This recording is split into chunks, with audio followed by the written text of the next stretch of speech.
Hello students, today we will discuss about the chapter cell cycle and cell division. All cell produced new cells, that is called daughter cells. So daughter cells are produced from each of the parent cell, and these newly formed daughter cells can themselves grow and divide. तो इस तरह से sequence चलता जाता है और इस sequence के दौरान सेल के अंदर कुछ चेंजेस आते हैं, कुछ इवेंट्स होते हैं जिसमें सेल डिवाइड करेगी, सेल की ग्रोथ होगी। तो वो सारी स्टेजेस सेल साइकिल के अंदर आ गई। So I am discussing about the cell cycle, the sequence of events by which a cell duplicates its genome and synthesize other cell contents and eventually divides into two daughter cells is called cell cycle. Simple words में हम क्या बोलते हैं कि the sequence of events involving the growth and division of a cell from the time of its formation to its own division into daughter cells. जब एक cycle एक cell daughter cells में को बनाएगी तो उसमें जो जो इवेंट्स होंगे उस इवेंट्स में उसकी ग्रोथ होगी, डिवीज़न होगी, ये सब आ जाएगा सेल साइकिल के अंदर। उसके बाद सेल साइकिल के अंदर जनरेशन टाइम होता है। Generation time the duration of the cell cycle, यानी कि जब period between the two successive cell division is called generation time. Okay, so it depends upon the time, it depends upon the cells and the external factor, जैसे कि temperature हो गया, food हो गया, oxygen supply हो गया, उस चीज़ पर डिपेंड करती है। जैसे कि बैक्टीरिया सेल है 20 मिनट में डिवाइड हो जाएगी। हमारी बॉडी के अंदर जो एपिथेलियम सेल्स हैं इंटेस्टाइन के अंदर, वो 8 से 10 आवर्स लेगी डिवीज़न में। अनियन प्याज की जो रूट टिप हैं, अनियन रूट टिप सेल्स में take 20 hours and the mammalian cell divide once in approximately every 24 hours. और आपने यीस्ट का नाम सुना होगा, yeast cell only divide with in the 90 minutes. ये है हमारी generation time of a cell. उसके बाद सेल साइकिल के अंदर फेजेस आते हैं। You can see the diagram. A typical eukaryotic somatic cell has 2 main stages. पहली स्टेज होगी हमारी a long undivided state called interphase, and this interphase is also called intermitosis और I phase, and a shorter phase of a nuclear division जिसको हम बोलते हैं mitotic या फिर एम फेज।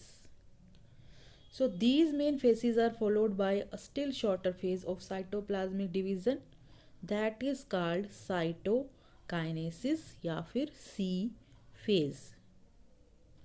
बहुत सारी सेल साइकिल्स के अंदर and the cell cycles are regulated by the protein cyclins and cyclin depends protein kinesis, जिसको हम बोलते हैं सी डी के। ओके, सो द लेटर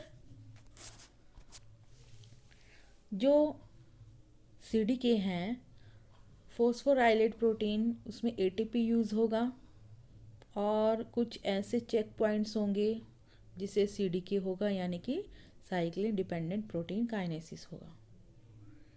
तो अब इसके अंदर G1 फेज आ जाएगा,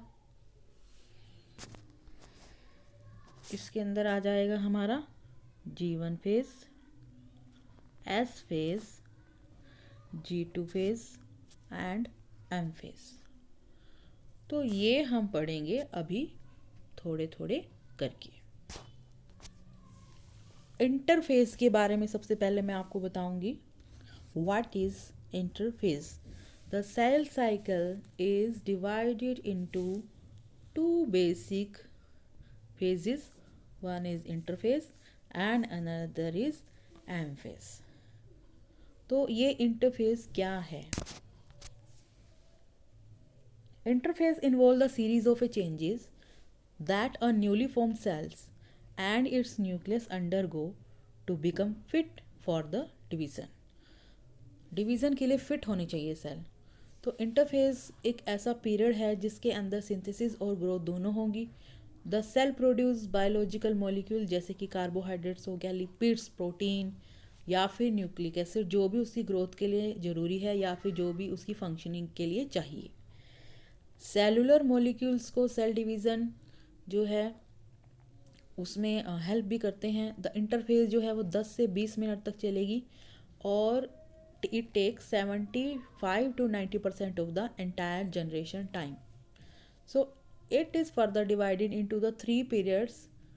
First gap जिसको हम बोलते हैं G1 phase, synthetic phase या फिर S phase, और second gap जिसको हम बोलते हैं G2 phase. So duration of these phases varies in the different organism. अलग अलग organism में अलग अलग टाइम होता है इसका. तो हम सबसे पहले स्टडी करते हैं G1 phase. You can see into the diagram G1 phase. ये इनिशियल ग्रोथ में सबसे पहली जो है फेज है. The cell carried on an active metabolic activity in the preparation of the DNA replication and nucleotides, ATP, amino acids are formed. Mitochondria है, chloroplast हैं, ये मल्टीप्लाई करेंगे. एंडोप्लाज्मिक रेटिकुलम है इसके अंदर, या गोल्जी ऑपरेटस है, या फिर अदर सेल ऑर्गेनेलिज हैं, दे प्रोड्यूस्ड हो जाएंगी, वो बन जाएंगी. जैसे RNA है या राइबोसोम है वो भी बनेंगे. जो इसमें कार्बोहाइड्रेट्स है, लिपिड्स हैं, प्रोटीन्स हैं, ये भी सिंथेसाइज होंगे इस फेज़ के अंदर. लेकिन no change occur in the DNA content of the cell.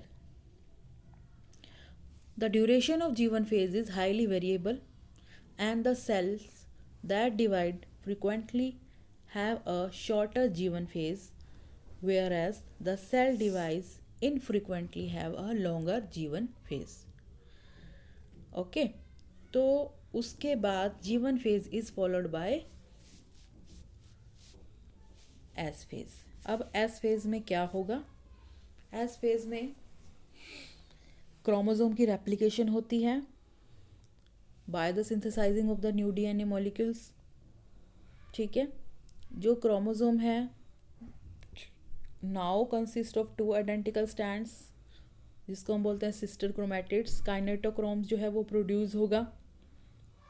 हर एक क्रोमोसोम जो है डुप्लीकेट सेट ऑफ जीन बनाएगा. और डुप्लीकेट सेट जैसे डुप्लीकेट सेल मतलब 2n, वो टेट्राप्लॉइड बनाएगा, यानी कि डुप्लीकेट जो 2n है वो 4n हो जाएगा. तो हिस्टोन प्रोटीन जो है वो भी डेवलप होंगे.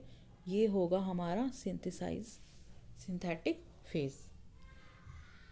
उसके बाद थर्ड फेज हमारा है G2 फेज. अब इस G2 फेज में क्या होगा? G2 stage is further growth of the cell and preparation for the cell division. इस स्टेज के अंदर synthesise of RNAs and protein continue. The cytoplasmic organelles such as centrioles, mitochondria and Golgi operators, they become doubled. Okay, and the membrane are assembled and stored in a various vesicles, proteins for the spindles and aster for the synthesizing. यानी कि यहाँ पर भी growth होगी. और G2 phase most of the cell के अंदर 2 to 5 hours का होगा. और some proteins are produced formed in the G2 cause the condensation of the chromosome to initiate the mitosis. DNA repair क्या होता है इसमें? Repair of the damage DNA sequences also take place in the interphase. जो repair DNA है वो भी हो जाएगा. और इस जो फेज है इंटरफेज, कई बार हम उसको रेस्टिंग सेल्स भी बोलते हैं. What is a resting cell? This is incorrect as the cell do not rest even when it is not divide हो रही नहीं है तो हम इसको रेस्टिंग स्टेज नहीं बोल सकते हैं। कई बार साइंटिस्ट बोलते हैं रेस्टिंग सेल्स हैं, रेस्टिंग सेल्स नहीं बोल सकते, लेकिन इसके अंदर जब ऑर्गेनेल्स डेवलप हो रही हैं, ये डिवाइड नहीं हो रही है बस, लेकिन ऑर्गेनेल्स तो डेवलप हो रही हैं। तो this is all about the cell cycle, जिसके अंदर हमने फेजेस को डिस्कस किया है। मेनली इंटरफेज, जिसके अंदर G1 phase, S phase and G2 phase जो है वो हमने स्टडी किए हैं।